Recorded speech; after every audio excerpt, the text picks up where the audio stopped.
All right, good evening, everyone, and welcome to the Planning Advisory Committee meeting for September 7th. See everybody's in attendance. I've got some opening remarks. The public meeting is being heard by the City Council Planning Advisory Committee, and public notice has been given in accordance with the Planning Act. The non-elected members of the Planning Advisory Committee are Mr. John Beltudas, Mr. David Joyce, Ms. Catherine Brown, and Mr. Paul Jennings. Citizen appointees may ask questions and participate in the discussion in order to assist in making recommendations to City Council, but may not make motions or vote in connection with the public meeting. If a person or public body does not make oral submissions at a public meeting or make written submissions to the Planning Committee or City Council before the bylaw is passed, the person or public body is not entitled to appeal the decision of City Council or the local planning appeal tribunal. If a person or public body does not make oral submissions at a public meeting or make written submissions to the City of Belleville before the related bylaw is passed, the person or public body may not be added as a party to the hearing of an appeal before the local planning appeal tribunal unless, in the opinion of the tribunal, there are reasonable grounds to add the person or public body as a party. Comments received at this public meeting, as well as written comments, will be considered by the Engineering and Development Services Department in analysis of the applications that were part of the public meeting tonight. For further information on how to provide comments to the city regarding an application from this public meeting, please email planning@belleville.ca. A recommendation report will be brought forward upon receipt of all agency and public comments in the future. Any persons wishing to be advised of the Planning Advisory Committee's recommendations with respect to today's applications are requested to provide their name and address, as well as the application in which they have an interest, in writing to the City of Belleville. So with that, any disclosure of pecuniary interest? See none.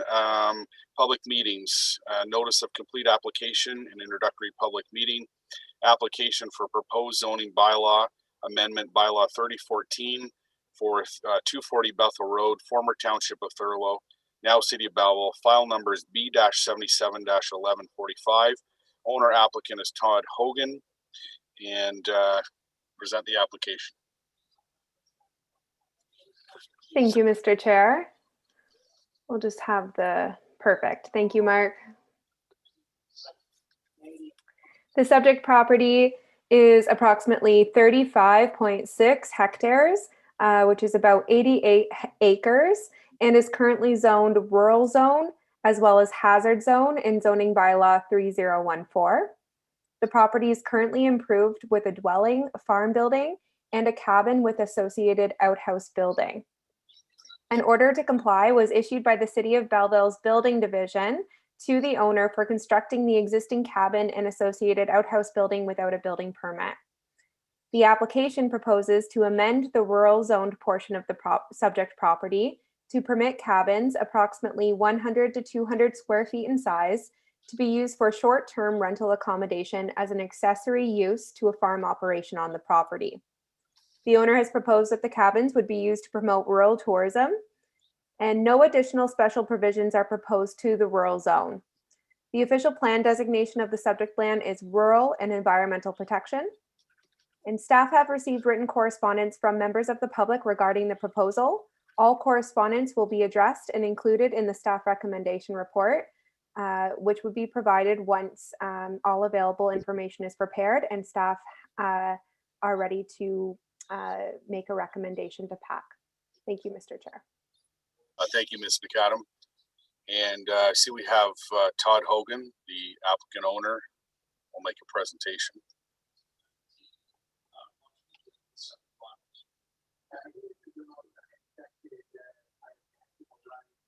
Hello, Todd Hogan here. Mr. Hogan, you've joined the Planning Committee meeting and you have the floor. Yes, sir. I'm just here to answer any questions you may have. Okay, I'll open it up to committee members. Any questions to Mr. Hogan? Councillor Sanderson. Thank you. Through the chair to Mr. Hogan. So how did this come to the attention of the City of Belleville? I'm not aware of that, sir. Oh, okay. So maybe my question is best directed to Ms. McAdam. Of course. Thank you, Councillor Sanderson.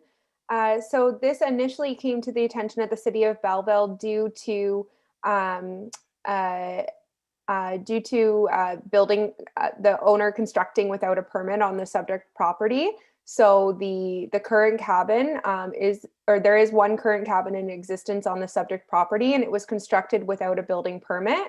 Once staff discussed the use of the cabin with the applicant, it was understood that the applicant wanted to use the cabin for short-term rental accommodation on the property, and potentially add additional cabins on the property for the same use as well.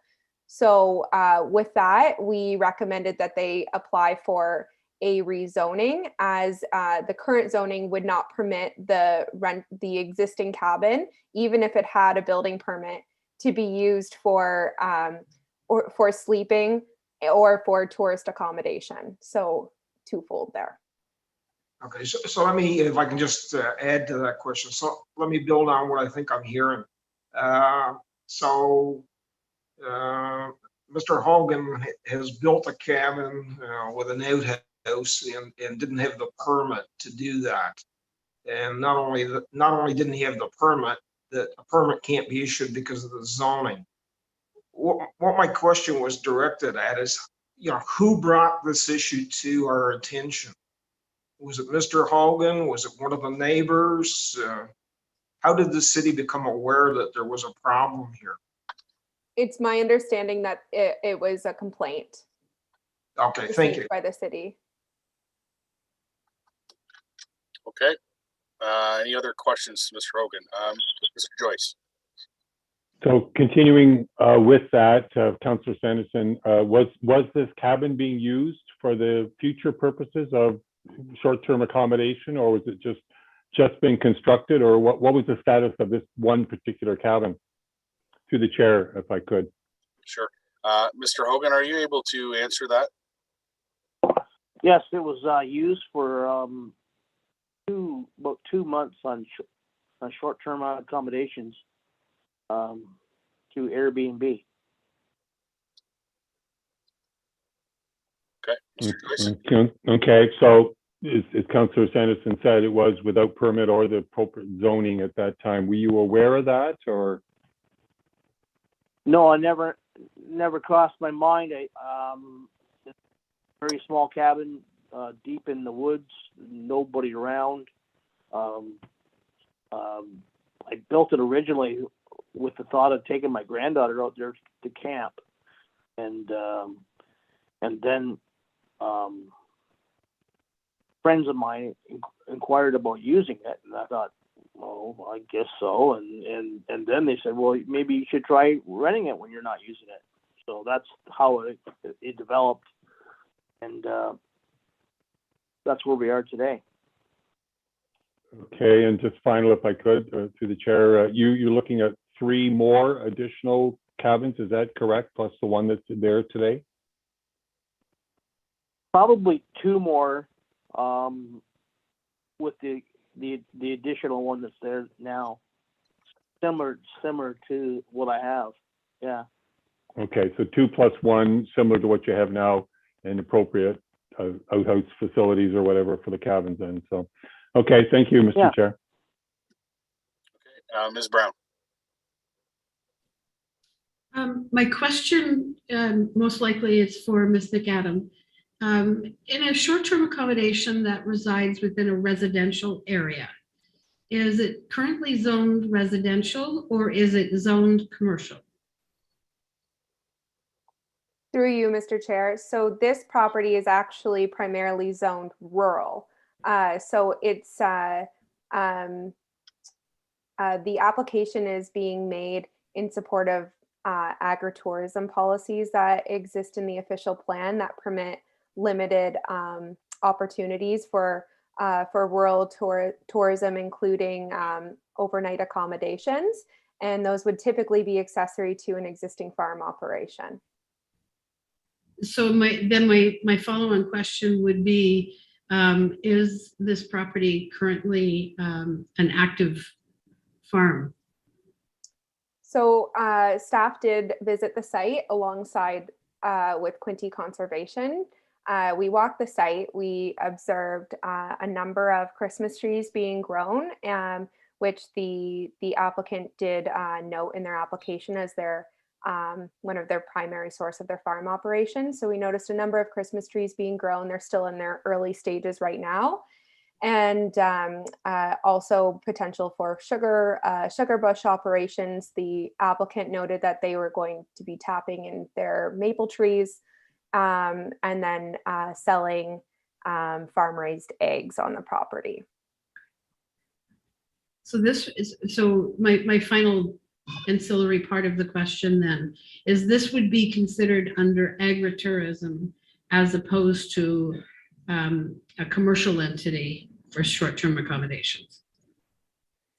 It could still, agritourism still considers commercial uses, so it could be considered really both, because it is a commercial operation in that the applicant's proposing to offer short-term rental stays, for a price for someone. So there is definitely a commercial aspect to that operation, but they're proposing it based on policies in the official plan that provide opportunity for agritourism. Thank you. Any other questions? Mr. Jennings.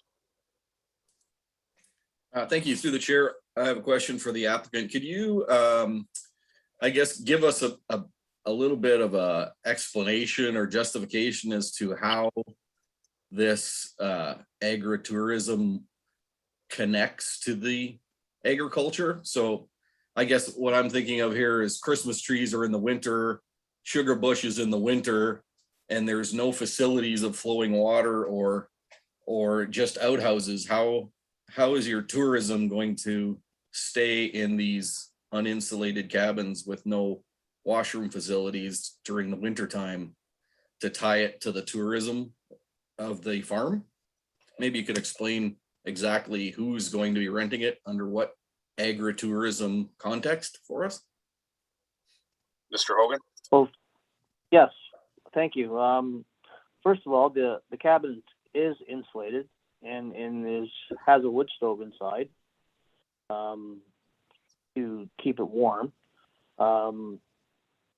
Sugar bush would happen in the spring, late spring, or early spring, I guess. I don't know what you call early or late, but and then Christmas trees would be, well, I grow Christmas trees all year round, but I do sell live trees during the summer, and I also cut trees down, or the plan is to cut them down later at Christmas time.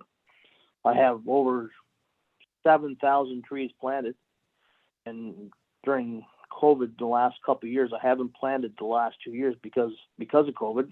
Hard to get the trees and people to plant them. This year we had a problem with the gypsy moths. Came in and cleaned up quite a few of my small started trees, and so I'm fighting that battle as well as Mother Nature. But clients, I would assume, would come in, and I would like to promote local establishments and hikers, and maybe Vanderwater Park, local breweries. There's a Sterling Brewery, the 725 Brewery just started up in Sterling. There's Signal Brewery in Belleville, which is 10 minutes away. So that sort of promotion as well, so for tourists to come and stay and see the sites locally. It's just part of my farm operation. I have a son that's 30 years old. He has a disability, and since we've been on COVID, we haven't been able to leave the farm and generate some income on the farm. That's what I've sort of developed. So I don't know how successful it's going to be. It's one of those things where I'm going to run and adjust and build another one and run and adjust. Can't predict the future. Does that answer your question? Maybe a little follow-up.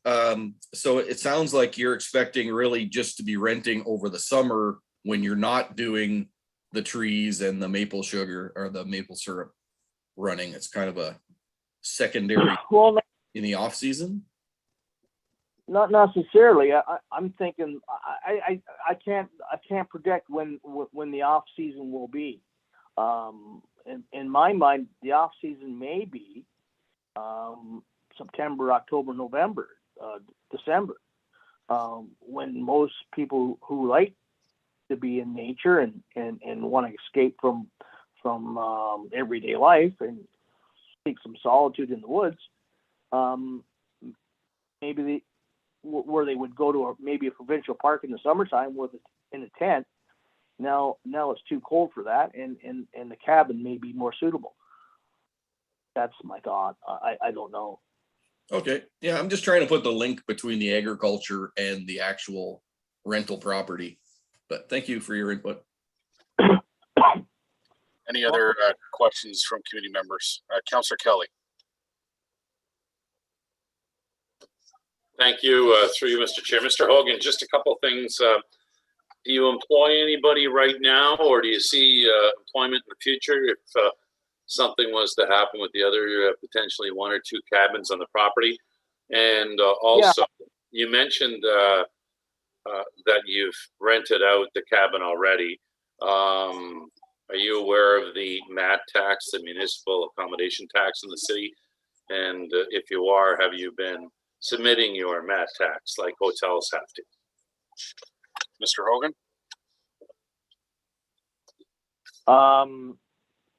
Yes, my plan is that depending on how busy I get and how busy it is, I probably will hire somebody basically to go in and do cleaning and keep as a cleaning person to keep it up to date as for the transfer from one client to the next. As far as MAT tax go, yeah, I support that. There's not a problem with that. Okay. All right. Thank you. Any other questions? No, I don't see any. Thank you, Mr. Hogan. You're welcome. So next I have Diane Huffman to speak to the application. She's joining now.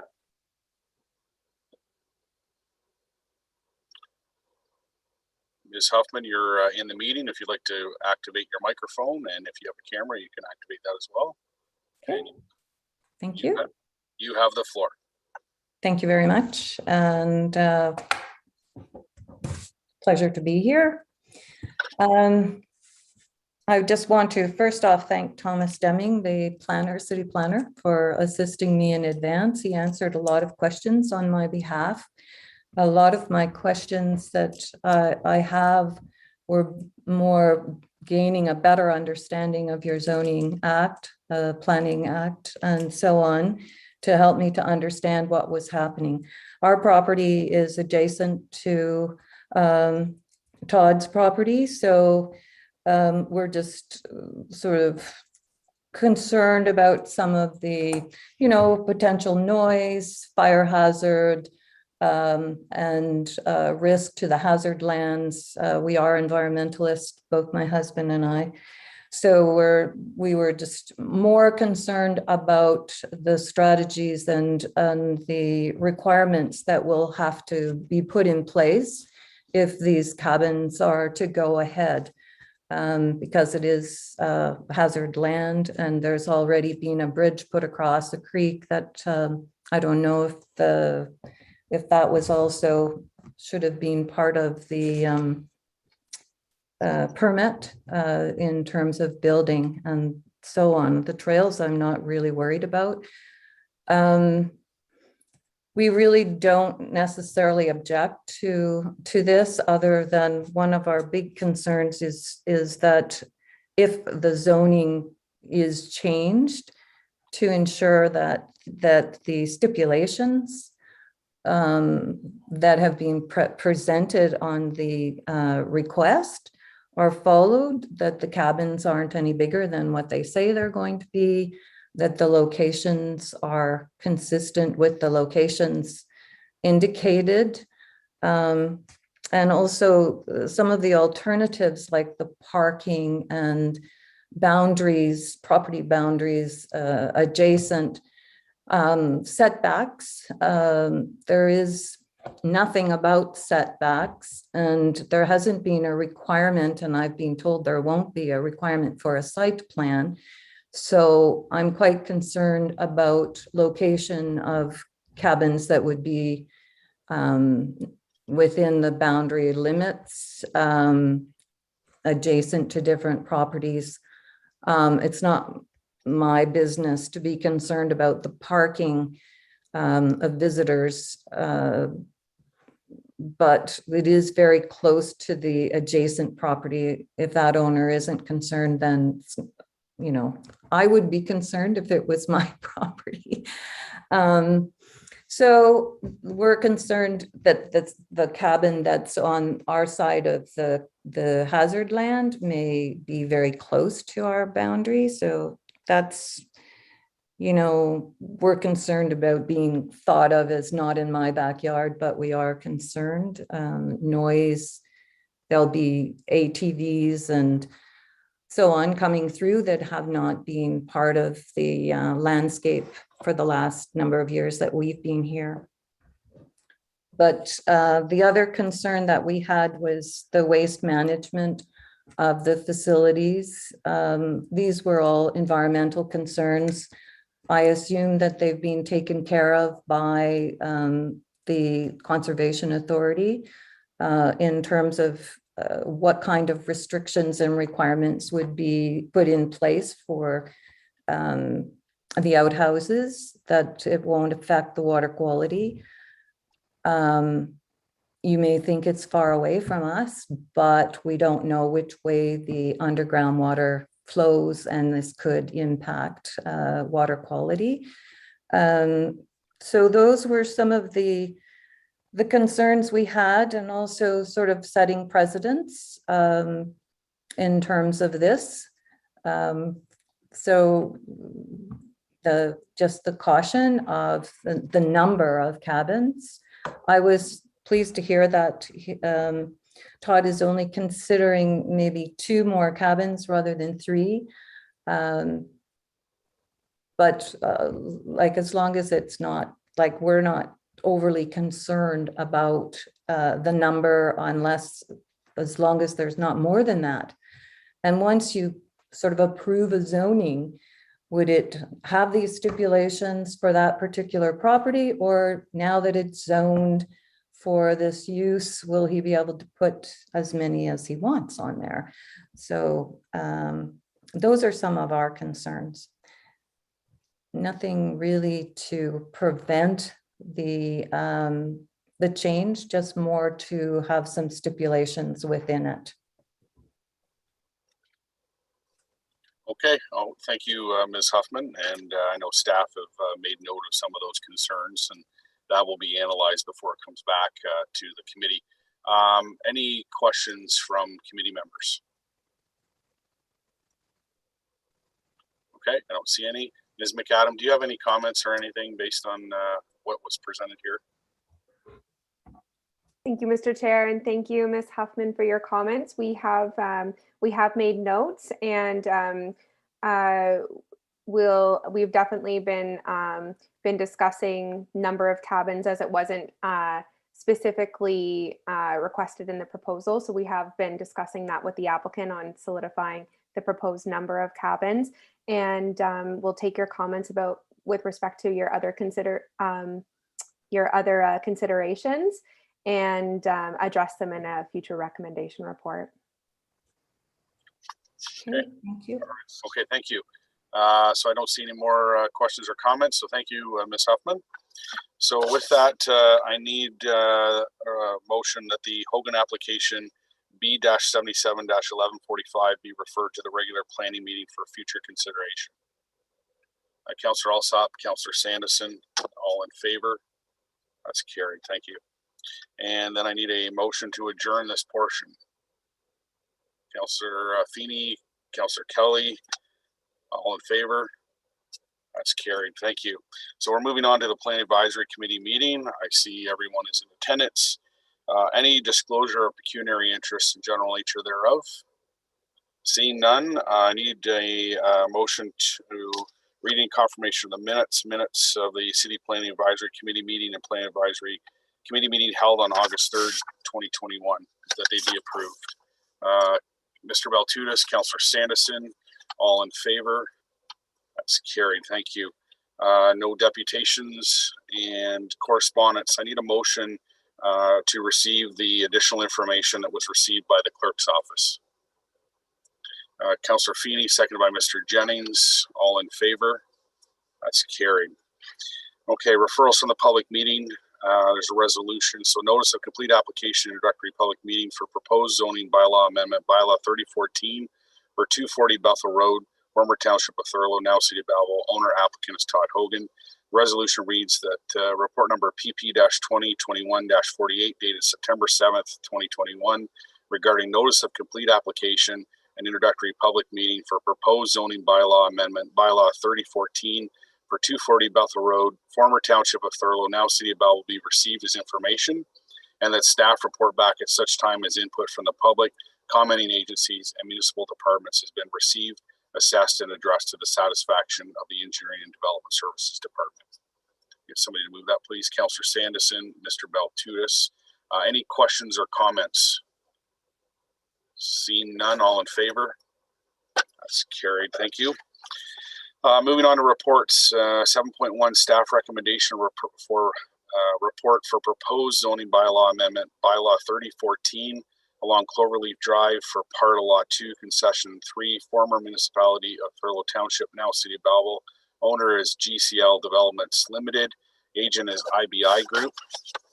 The resolution reads that the Planning Advisory Committee recommends the following to City Council: that bylaw number 3014 is amended, be amended by rezoning part of lot 2, concession 3 along Cloverleaf Drive, former municipality of Thurlow Township, now City of Belleville, from low density type 1 R1 zone to development, and development DR zone to a high density residential type 4 R4-7 zone with special provisions for maximum number of dwelling units, maximum lot coverage, parking location, minimum side yard adjacent to 107 Cloverleaf Drive, and minimum setback from a wetland, and that a holding symbol be applied to the zoning to require that adequate servicing capacity be demonstrated to the city's satisfaction prior to development being permitted on the subject land. Need somebody to move that. Mr. Joyce, seconded by Councillor Alsop. Any questions or comments? All in favor? That's carried. Thank you. Moving on to information matters, official plan and zoning bylaw amendment monitoring report to September 7th, 2021. And the resolution reads that the official plan and zoning bylaw amendment monitoring report to September 7th, 2021 be received. Ms. Brown and Councillor Sanderson, any questions or comments on the information? Seeing none, all in favor? That's carried. Thank you. So then the only other thing, I've got a couple of things under general business. I'd like to make a motion actually to appoint a vice chair for this committee. We have not had a vice chair since the passing of Councillor Sanderson, and as you saw, the mayor popped in, or sorry, not sorry, I'm looking at Councillor Sanderson. You're there.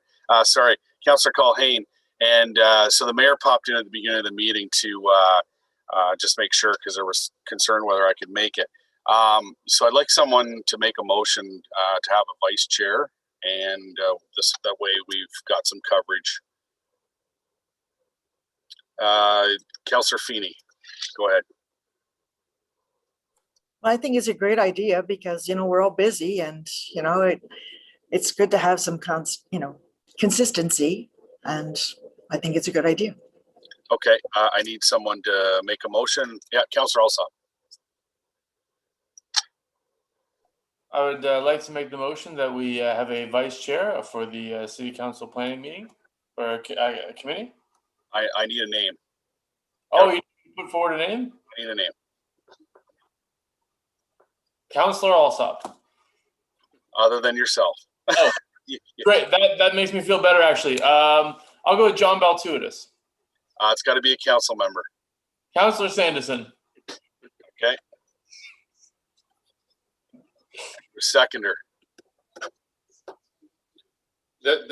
Just a question for Go ahead. you. Just wondered, there's no issues with Councillor Sanderson, yourself being from Ward 2. That doesn't come into play, does it? No. Shouldn't. Shouldn't, no. Okay. Oh, Mr. McDonald, do you have any comment there? From my perspective, it does not. Councillors Sanderson and Councillor Carr, both councillors for City of Belleville, so it, in my opinion, has no bearing. all right. Thank you. So I'm going to second that, Councillor Sanderson. Okay. Councillor Sanderson, are you good with that? Sure, sounds good. Okay. All right. So we got a motion on the floor for councillors now to vote on. All in favor?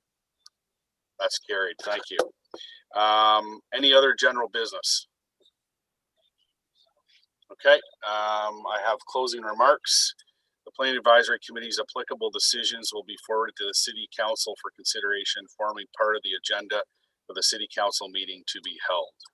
And with that, I need a motion to adjourn. That's for anybody. Mr. Baltuitis and Councillor Feeney, all in favor.